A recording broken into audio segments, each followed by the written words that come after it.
Oh, poor Knuckles. None of this would have happened to you if you'd only chuckled instead of flexed your muscles. Hello everyone, I am Third Mario Brother, and welcome back to Sonic Generations. In the last episode, we took on the second stage of the game, which was Chemical Plant. Whoa, a little bit too much spin dash power there, buddy. And in this episode, we're going to be apparently climbing the stairway to heaven and taking on the Sky Sanctuary with, of course, as always, classic Sonic. We're going to start out now. If you haven't realized yet, we have played a stage from Sonic 1, Green Hill. We played a stage from Sonic 2, Chemical Plant, and in this episode we're going to be playing a stage from Sonic 3, and Knuckles, cough cough, which is Sky Sanctuary. And of course, usually you don't see the name of the level when you're immediately starting it out, but recording mishaps, and we all know that this is Sky Sanctuary. It's in the title of the video, so you should know what to expect by this point. Anyway, this is a beautiful level, a lot more upbeat, to say the very least, than Chemical Plant was last time around. So this is what we're going to be dealing with, a very, very bright, happy level with a gigantic egghead in the background. Oh my god. But yeah, Sonic 3, a lot of people say it's like the best 2D Sonic game or whatever. Wasn't really my jam when I was little, even when I was getting into the classic Sonic games myself. It was more so Sonic 2, not really Sonic 1, but more so Sonic 2 and stuff like that. Really, perhaps my opinions on the classic Sonic games are a little bit jaded because, like I said, didn't have a whole lot of experience with them. My first experience with the classic Sonics was, in fact, in Sonic Mega Collection. Instead of, oh, can we make it? Yeah, we did. And we're going to get ourselves a nice little one-up right here and jump over that laser like a pro who totally planned that. Yeah, that was definitely on purpose. But, let's jump on this spring here, be a little bit safer about it. But yeah, I played the classic Sonics first on Sonic Mega Collection because I thought Sonic Mega Collection was going to be some, like, I don't know, not an add-on to Adventure 2, but something a lot more similar to Adventure 2 than it actually was. And so, I was stuck playing Sonic 3D Blast, because that was kind of the closest thing to Adventure that game held for me. Either way, whoops, jump on this spring, and continue on with the level. There we go. And a different... Ooh. Jeez, what am I doing, man? I didn't even notice that cloud over there. But a lot of classic Sonic players might notice differences between this and the classic Sonic games because momentum is a little bit different, the feel of the game is a little bit different, and that spin dash, man, is a heck of a lot different. I love it so much, though. This spin dash is so overpowered in this game. In the classic Sonic stages, you go so ridiculously stupid fast with this thing. Immediately off the bat, you'll gain more momentum than you ever would just normally running. So, oh my god, it is crazy, it is powerful, it makes you feel absolutely wonderful, though, which I love about it. Man, I love the spin dash in Sonic games, whether it's in the original games, whether it's in this one. It just, being able to get your momentum that easily is really, really nice. And, oops, should be going this way. What the heck am I doing?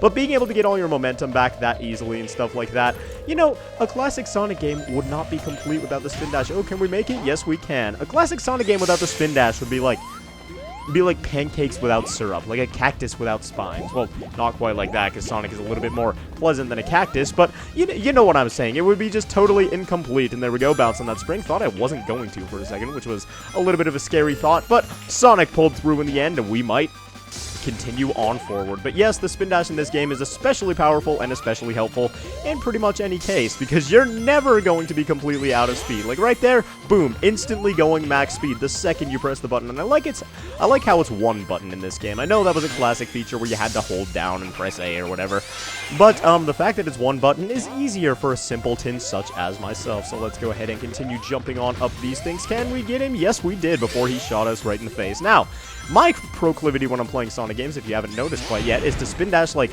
all the time, even when I don't know when stuff is in front of me. That is kind of my my weakness when it comes to games like these, is I always rush too much. But whoa, with the twisting camera angle, can Sonic make it? Yes, he can. And oh my god, I love the cinematic bits in this game as well. And as you can see, there are 3 alternate pathways there with a red ring on each of them. So you have to go through this level multiple times if you want to get all 5 red rings for it. So, like I said, not going to be doing that myself. And we earned a trophy, Walk on Air. Sonic has got some Nike Airwalks on his feet right now. And there we go. Whatever, we're done with that level. And that does it for the classic portion of Sky Sanctuary, which means, of course, we're going to have ourselves a snack on those delicious-looking grapes hanging from that tree over there. Don't grapes grow on vines, though? I don't know. I'm not a botanist, I'm not a biologist, I'm not a geologist, nor am I a neuroscientist, but I'm pretty sure grapes grow on vines either way. Let's go ahead and do Act 2 of Sky Sanctuary so we can save our good buddy with the gigantic fists over there, Knuckles, and tell him that we hurried about it so he doesn't punch us right in the face. So here we go, Sky Sanctuary Act 2, and Omo-Chow, you just look way too happy all the time, and you know, your face is more detailed in this game than it's ever been before, and it's kind of scary now that I'm looking at it, but either way, we can hop over obstacles, and we can start with Sky Sanctuary Act 2. Alright, and now opening up the second act of Sky Sanctuary with Modern Sonic, we find ourselves grinding down a gigantic rail at the very beginning of the level, which gives such a sense of exhilaration right off the bat. And I really love that opening. Of course, all the Modern Sonic stages are going to open with Sonic, like, running or grinding down something or flying through the air, something like that, because apparently, in his teenage years, Sonic is just unable to keep still with crap. But, I guess that's the thing you're to expect out of Modern Sonic levels, is something to open up like that, something to enhance the exhilaration. And a lot of the things in this game like that, not even necessarily just the opening things, but a lot of them more like, I don't know, I don't want to say automated because they're not really automated. You have some level of control over them.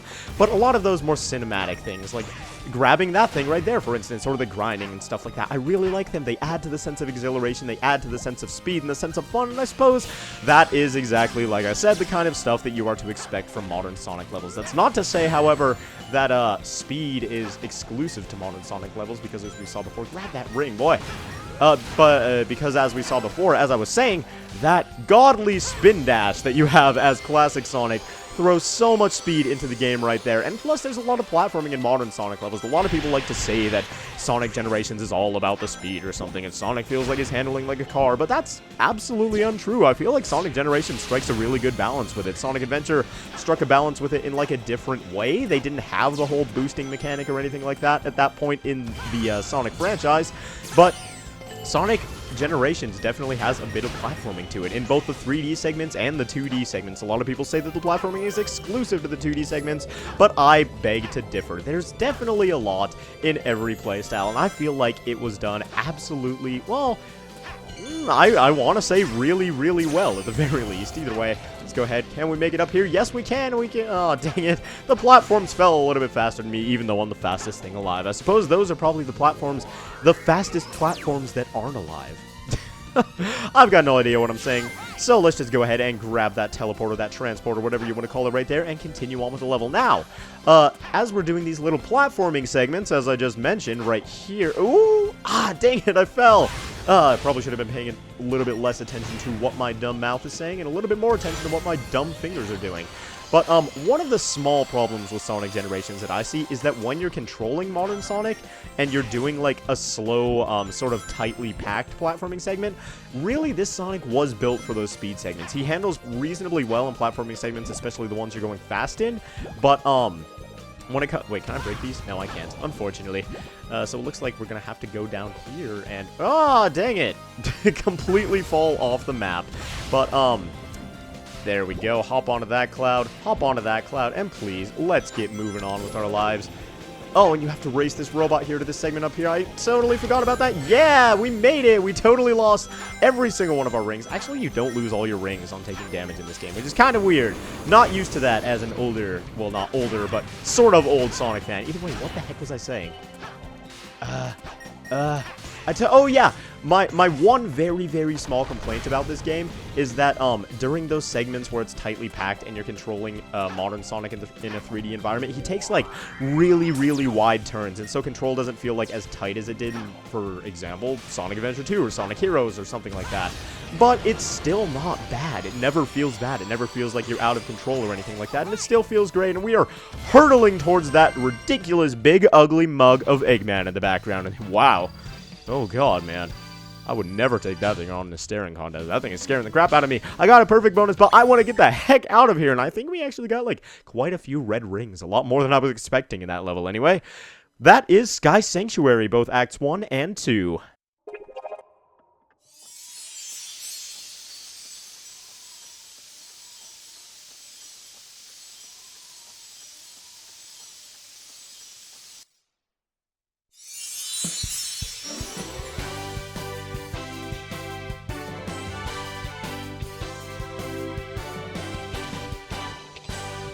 Thanks for the help. Not that I needed it, but it's good to have my sanctuary back.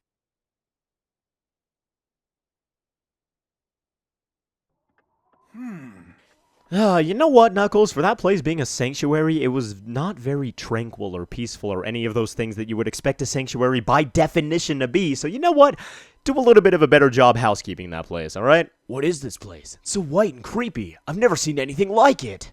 Oh man, that's why I'm never going to be a Sonic voice actor, kids. But yeah, we have unlocked apparently a bunch of purple-looking portals, and there's a big old key floating in a strange-looking dark cloud up there? Okay, pollution all the way across the world. We got ourselves a few more artworks, but yeah, the way that we unlock the next area, because these levels are in chunks of 3. We've done the 3 from the Genesis era, and oops, can't continue onward. It looks like we've got a Chaos Emerald up there, and in order to obtain all that, we're going to have to play a few extra bonus challenges. And I'm not sure, do you guys want to see like all the bonus challenges? If you do, make sure to leave a comment down below, and I will somehow get around to them all eventually.